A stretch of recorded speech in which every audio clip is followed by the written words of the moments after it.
Hello friend दोस्तों, स्वागत है आपका हमारे चैनल पे। आपके फेवरेट सीरियल ये रिश्ता क्या कहलाता है में काफ़ी हाई वोल्टेज ड्रामा देखने को मिलने वाला है कार्तिक और कायरव के बर्थडे पर। आने वाले एपिसोड में आप देखेंगे कायरव ओवंस को कहता है सबके सामने कि ठीक है, अब मैं बहुत थक गया हूँ और आज मैं पूरे 3 कमरे से बाहर नहीं आऊँगा। और वो दोनों ही अंदर कमरे में चले जाते हैं और यहाँ पर चाचू कहते हैं कि देखो ये करना चाहता है कि इसके बर्थडे का सरप्राइज प्लान कर लो। और उसके बाद यहाँ उसका बर्थडे है और कार्तिक का भी साथ में बर्थडे आता है। तो सीरत सोचती है कि अब मैं देखना इस बर्थडे को बहुत ही ज़्यादा अच्छे से बनाऊंगी। वो काफ़ी सामान, वो काफ़ी तैयारियां कर रही होती है। तभी वो मनीष गोइंका की, कार्तिक की और सोना की बातें सुन लेती है और वो कहते हैं कि उससे तो कोई एक्सपेक्टेशन रखना ही बेकार है। और कार्तिक कहता है उसे क्यों प्रेशराइज किया जा रहा है, उसे बिल्कुल भी अपनी बॉक्सिंग के लिए टाइम नहीं मिल रहा है। तो ये फालतू की चीज़ों में वो इन्वॉल्व ना हो, इसीलिए मैं नहीं चाहता कि मेरा बर्थडे फालतू में इतना सेलिब्रेट किया जाए ताकि उसको और टाइम ना मिले और उसका टाइम वेस्ट हो जाए। तो लेकिन सीरत चाहती है कि वो देखना अब नायरा की तरह ही मैं बर्थडे मनाऊंगी। तो दूसरी तरफ कायरव और वंश भी इसके बारे में बात कर रहे होते कि मम्मा होती तो मेरे को कितना एक्साइटमेंट रहता था।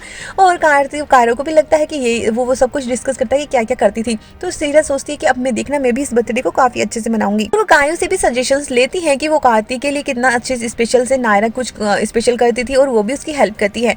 और इसके बाद देखने को मिलता है कि उसकी तरह उसका प्यारा सा केक बनाने की कोशिश करती है सीरत, लेकिन वो जल जाता है। और उसके बाद कार्तिक वहाँ आता है और कार्तिक उसके सामने वो रोती नजर आती है और वो कहता है कि एक केक जलने से कोई इतना इंसान कैसे रो सकता है। मुझे पता है कि कोई ना कोई बात जरूर है, लेकिन सीरत वो बात को छुपा लेती है और कार्तिक खुद अपने हाथ से वो केक बनाता है और सीरत की हेल्प करता है। उन दोनों में काफी रोमांटिक सीन्स दिखाए जाते हैं और सीरत काफी खुश हो जाती है और सीरत कहती है कि अब आप चली जाए, अब मैं संभाल लूंगी सब कुछ। और वो उसका डेकोरेशन वगैरह सब कुछ करती है। और जब 12 बजते हैं तब सभी घर वाले आते हैं, लेकिन देखते हैं कि सब कुछ हो रखा है, लेकिन सीरत तो सो रही होती है वहीं सोफे पर और उसकी आंख लग जाती है। तो मनीष कहता है देखो हमें बुलाकर यहाँ पर सो गई, और दादी भी डांटती है, लेकिन कार्तिक उसका पक्ष लेते और कहता है कि उसकी आंख लग चुकी है और वो शायद वो तैयारी में इतनी ज़्यादा परेशान हो गई और थक गई, इसलिए उसकी आंख लग गई। और कायरव भी सजेशन देता है कि हम सुबह भी केक काट सकते हैं। और तभी वहाँ पर एक बलून फूटता है और उसकी वजह से उसकी नींद जाग जाती है और यहाँ पर सभी शॉक्ड हो जाते हैं और सीरत भी। और आने वाले एपिसोड में दिखाया जाएगा कि सीरत बिल्कुल नायरा के जैसे बन के आती है और कार्तिक पूछता है कि आखिर क्यों छोटी छोटी चीज़ों में तुम इस तरह से इन्वॉल्व हो रही हो।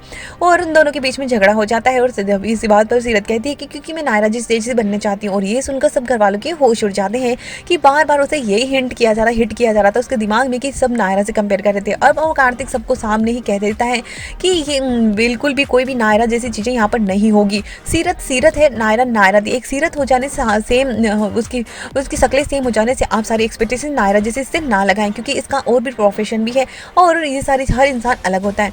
अब घर वालों की अक्ल ठिकाने लगाएगा कार्तिक।